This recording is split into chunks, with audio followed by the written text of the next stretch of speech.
बिस्मिल्लाहिर्रहमानिर्रहीम। लेशमीनियासिस infectious disease है। इसकी इलामात में स्किन अल्सर, बुखार, खून की सुर्ख खुलियों का कम होना, जिगर का बढ़ जाना, स्प्लीन का बढ़ जाना शामिल है।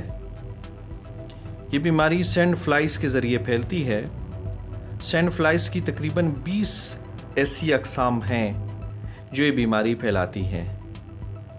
इस बीमारी के मरीज़ों की तादाद अफ्रीका, एशिया, अमेरिका और यूरोप में ज़्यादा है।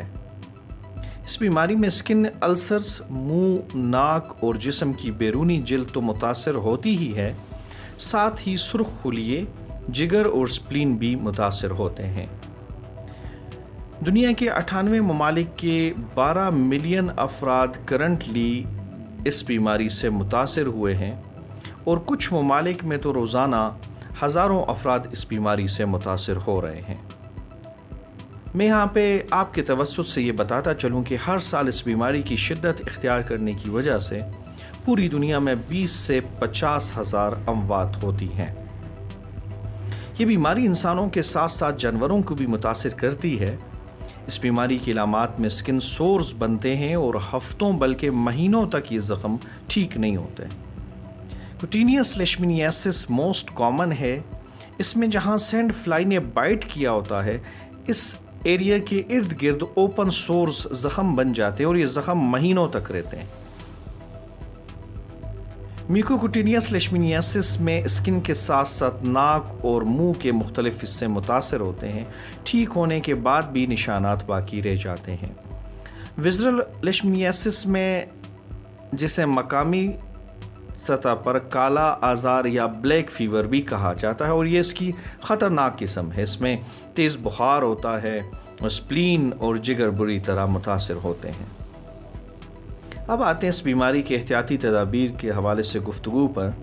जिस्म को मुकम्मल ढांपा जाए, सफाई का ख़ास ख्याल रखा जाए, घरों में जाली वाले दरवाज़े लगाए जाएं, रात को मच्छरदानी में सोया जाए, वक्तन फ़वक्तन स्प्रे किया जाए।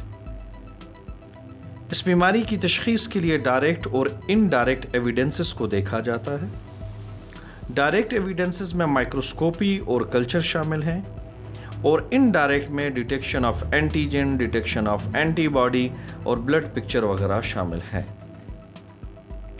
मुआशरे के वो अफराद जो मिडिल क्लास या वो अफराद जो लोअर क्लास से ताल्लुक़ रखते हैं, जब वो इस बीमारी से मुतासर होते हैं तो उनके लिए ये मर्ज़ वबाल जान बन जाता है। करीब अस्पतालों में या बेसिक हेल्थ यूनिट्स में इस बीमारी के टेस्ट की सहूलत मुयस्सर नहीं होती। ज़ख्म के मार्जिन्स को देखकर अगर तशख़ीस हो भी जाए तो सरकारी अस्पतालों में इंजेक्शन और दीगर मेडिसिन मुयस्सर नहीं होती।